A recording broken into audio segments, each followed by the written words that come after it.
другите министри.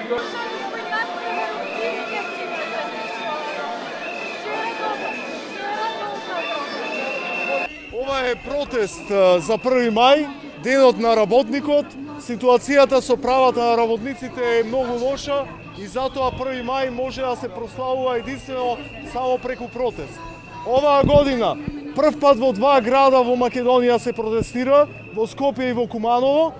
Прв пат синдикати се приклучуваат кон протест за 1 мај и прв пат нема само да го искажуваме својот револт, туку на владата ќе испорачаме барања.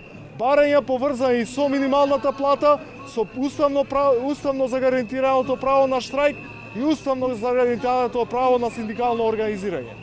Нашите работници, тука ги вклучувам сите вработени и невработени, денеска функционираат и работат во услови како 1886 кога и се случи првичниот 1 мај, ден што денеска го одбележуваме. Се враќаме на изворен синдикализам, нашите барања веќе нема да бидат предмет на игнорирање, ќе најдеме начин да ги наметнеме и да извршиме притисок, ова веќе не може поинаку. Денеска е историски момент за Македонија, каде што прв пат на едно место се собрани луѓе кои што знаат што бараат, луѓе кои што знаат како се бранат работничките права и ве уверувам дека во иднина ова ќе представува синдикалното ткиво кое ќе го движи, која ќе движи економијата и напредокот во Македонија. Повеќе немаме намера да молчиме, од така наречените репрезентативни синдикати, верувајте, веќе ние преку глава немаат доверба ни во самите себе, камоли кај работниците.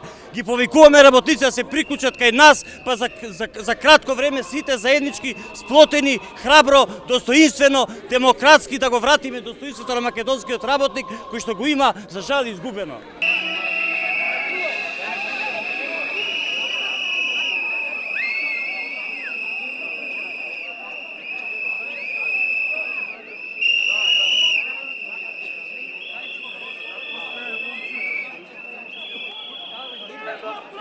Правда! Правда! Социјална правда! 1 мај живее! 1 мај живее! 1 мај живее! Нема правда, нема мир! Нема правда, нема мир! Нема правда, нема мир! Лебо ти го зедовте! Лебо ти го зедовте!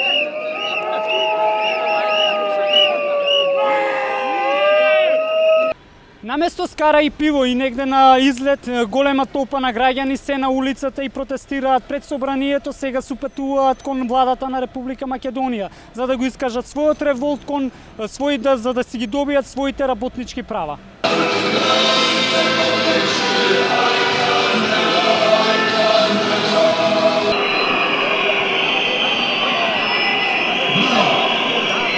Германскиот минималец или германскиот работник на минимална плата го заработува македонскиот минималец во 2,5 дена. Или со други зборови, нашата влада им вика на нашите млади дека они треба да работат овде 1 месец за она што би можеле да го заработат во Германија со минимална плата за 2 дена. Јас не можам да ги разберам тие млади што би сакале такво нешто да направат.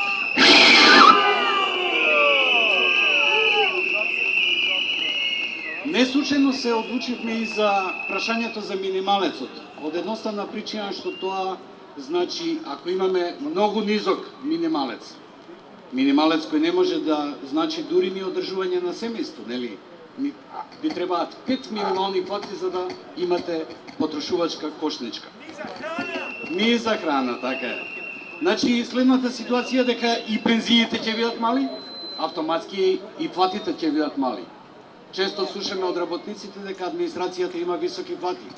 Меѓутоа, во Фордовите фабрики во Америка, бонусот минатата година што им бил исплатен на работниците, и тоа платен им по сатнина, бил $8,800.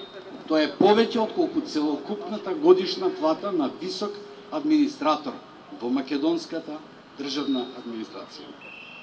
Мора да спомниме она категорија на граѓани која е најзагрозена, која е најексплоатирана, тоа се оние луѓе која градеа оваа држава, кои делеа од своја уста за да имаме денес патишта, училишта, болници. Тоа се стечајците.